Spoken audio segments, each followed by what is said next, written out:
Hey, hi there.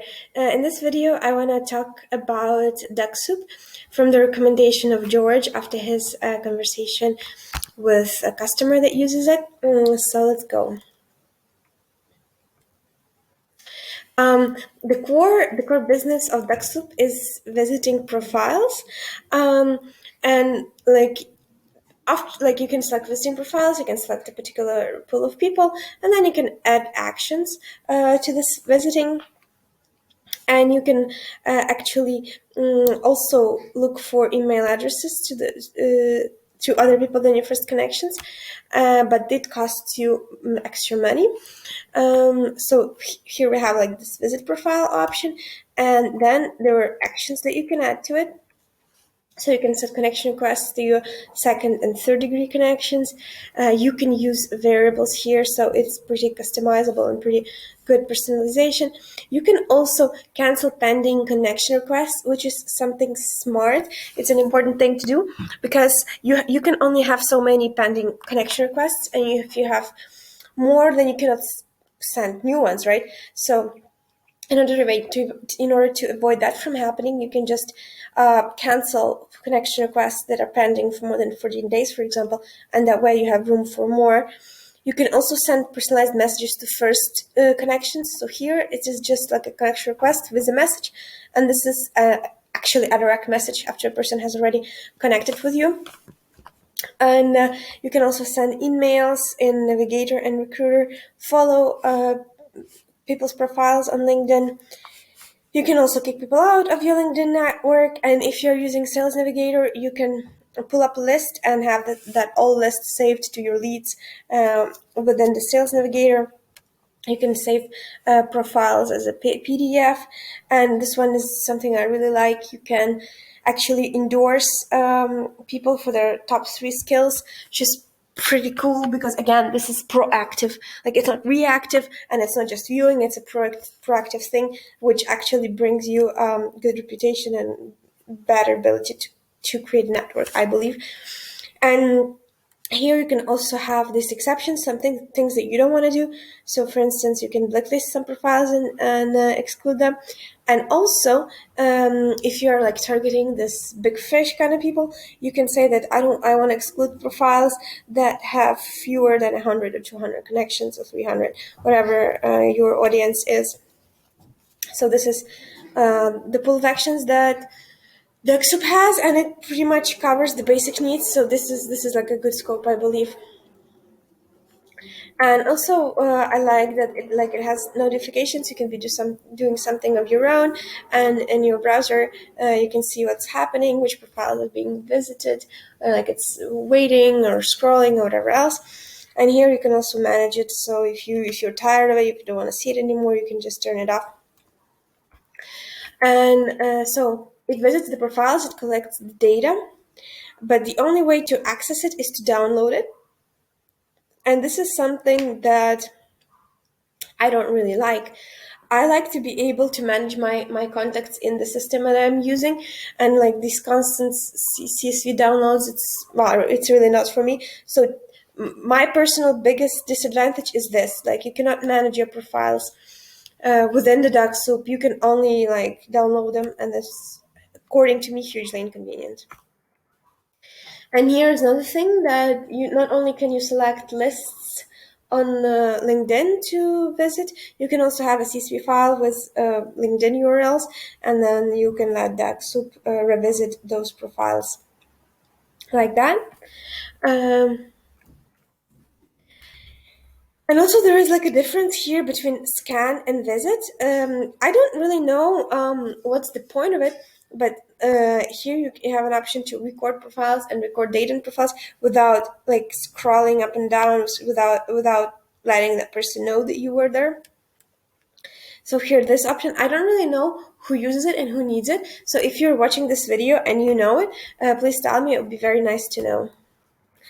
And here is that it works with public LinkedIn, yes, with Sales Navigator and with Recruiter. And here's a screenshot of this notifications and a little window of activity from Sales Navigator. So you can be working on whatever you're doing. And here you can see the actions that are happening through Dux-Soup. And this is just like a little, I don't know, word of pride for me. Even though we and our Chrome extension is not solely a LinkedIn tool, we also have the support for both public LinkedIn, Sales Navigator, and Recruiter, and I find it fantastic. It's really cool that we catch up with them, with really niche leaders like Dux-Soup is. I have another feature that I find pretty useless, so I'm telling it here just because I'm curious about how you feel and if you would use it. So it's like an X-ray, and you get to write down the title and the location, and then it just brings you out a Google search. Like, duh, I can use Google for Google search, or and there's Dux-Soup working here and can go down through these profiles. But the point is, like, you can in LinkedIn you can select a title, you can select location, and then just run Dux-Soup. So really, I don't see the point of it. And again, if you do, and if you know like how this can be used differently, please let me know, because curious. This one though is the cool one. So it cleans up the profile names, because sometimes people use all kinds of symbols or words to make sure that their name is not scrapable, kind of thing. So here you can see that the stars could be removed and all these MD, DR into general dir. And this is convenient if you want to save this contact and then address them and use variables and things like this. And here you can write down words that you would want to be scraped away from the name. Pretty cool, pretty useful, I would say. And it's a bit, difficult to see. It's a bit vague because I don't have this feature. I don't have the pro plan. But you can also select schedule. If you want these activities to happen at a particular time, you are able to set that up. And also they have an option of skipping. So you can skip, for instance, contacts that are outside of your network, or you can skip sort of premium member or whatever. If it's not an influencer, if it's not a job seeker, this one is the most interesting, I believe. So if you would want to target recruiters, it would be cool to use when like you can just say skip if it's not a job seeker, and that way you get the results, you get data that is really like useful to you, right? Because you know that all people in this list, for instance, are job seekers. Yeah. And you can also use skip, like you can tag people and then skip those with whatever tag that you have given. And yeah, pretty useful to manage, to manage your work and to manage the kind of list you want to get, the kind of people you want to get. And this slide would be most interesting and most useful later on for us in our development when we get to it, because here is the settings that are considered safe by Dux-Soup.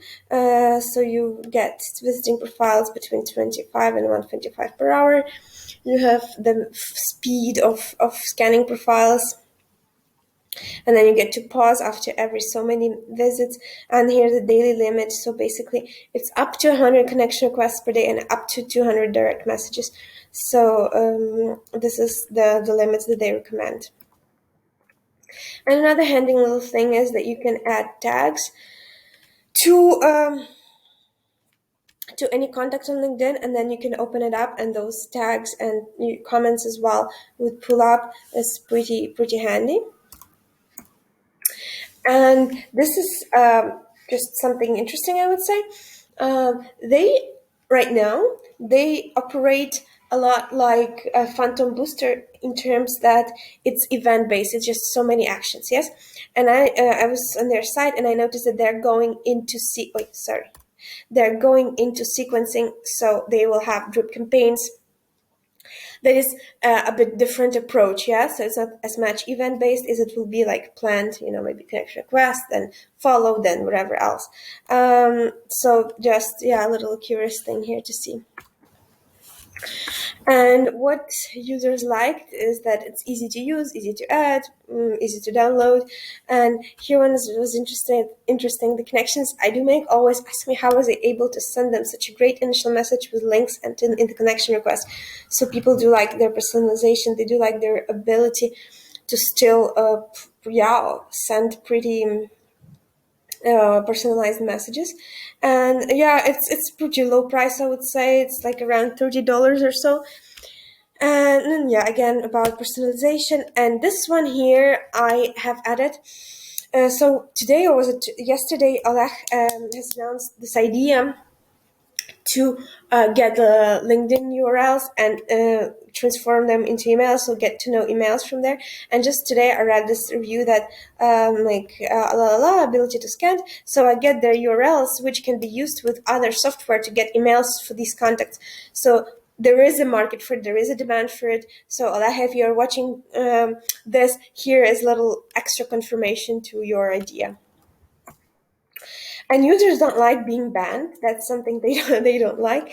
Most of the negative reviews were about getting banned, and there were some bad reviews about UI UX. Even though some are good, some are bad, so you can't say for sure. And about like resubscribing and support, a bit those as well. So this was it for me for. Dux-Soup. Would be here to would be glad to hear any comments or answers or whatever else. I hope everyone is having a great day. Bye.